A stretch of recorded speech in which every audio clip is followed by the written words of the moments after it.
is Sean, and this is Track Weapons. And on today's episode, we're going to be talking about the Ford GT Mark II. Now, with the GT's retirement from racing, Ford has decided that the GT should go out on the track with a bang, and with nothing really holding them back, they decided to go out with a boom. Now, you're probably thinking, aside from the visual aesthetics, what is different about this car? Well, 200. Because now that may seem like an arbitrary number, but bear with me, because this car has 200 more horsepower than the race car, 53 more than the road car, and it's also 200 pounds lighter.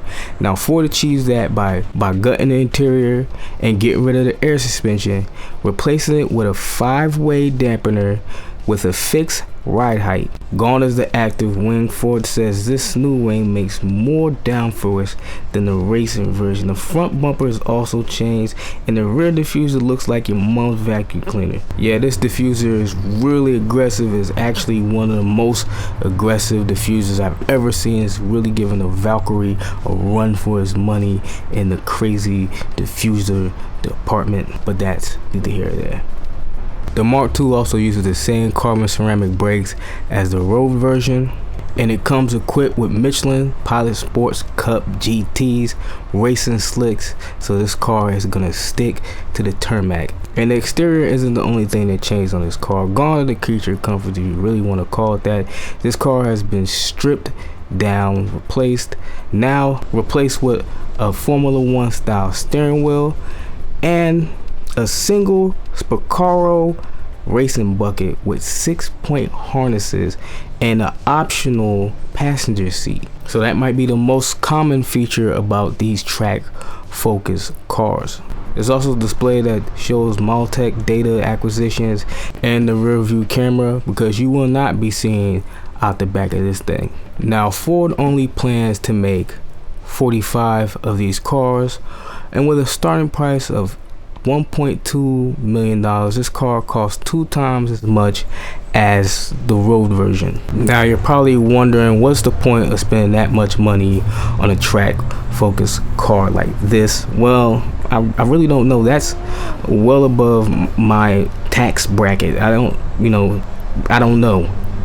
But as an enthusiast, I can tell you what some of us are thinking. Why doesn't Ford just drop a bigger engine in this car? And I'm not an engineer, but I don't think that's really feasible.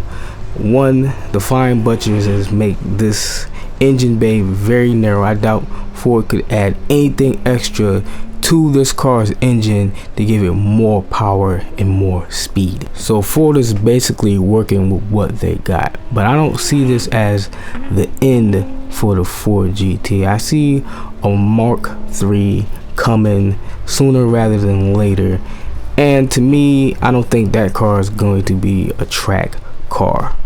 But all of this is purely speculation on my behalf. I don't know what Ford's planning to do. That could be the final version, but if there is a Mark III, I think if it isn't a hypercar, then it's a failure, because at this point we don't need a more Ford GT version of the road Ford GT. We need the Mark III to be faster and quicker than the current model. The Ford GT is an amazing supercar, but it doesn't stand a chance against the hypercars. Ford needs to show people that this car is more than a 6-cylinder EcoBoost. They need to show what this car could be if it wasn't for the homologations to get them into racing, because I doubt we'll be seeing any more big engine supercars coming from Ford. Even though things could change, technology